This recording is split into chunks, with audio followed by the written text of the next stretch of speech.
Remember back to your high school biology class when you got the chance to chop up little worms known as planarians into small pieces, and then you got to watch them regenerate into multiple new worms after all the carnage? Well, thanks to some clogged pump station filters that were covered with these little guys, we got to dredge up some of those old memories this past week. These small creatures, which measure only about 5 millimeters in length, are known as flatworms, even though their bodies are actually more cylindrical than flat.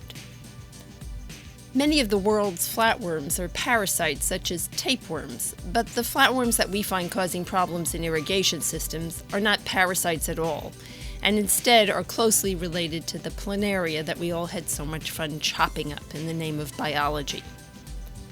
There isn't much to their anatomy, but one of the most obvious features are these eye spots, which can detect light intensity.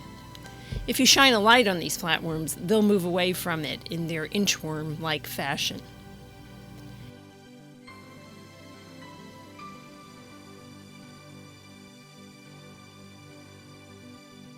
This is that same inching movement, but viewed from the flatworm's underside.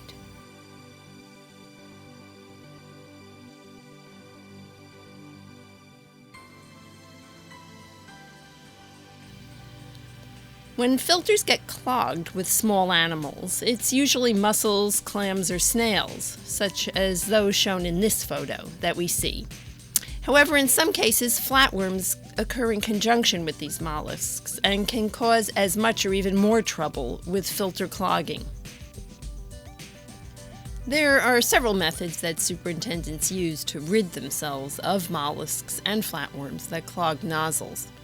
If regular flushing doesn't do the trick, then we know of several cases where the use of chlorine in the wet well at concentrations of 0.5 to 2.5 parts per million has been successful without causing damage to turf. The use of a pellet chlorinator, such as the one shown in this photo, makes the process a bit easier and safer to implement. The chlorination treatment will affect the larval stages of mussels, snails, and clams, and therefore won't get rid of the existing adults or the shells of dead adults. For this reason, you may need to clean and flush out the system a few times before the majority of shells are gone.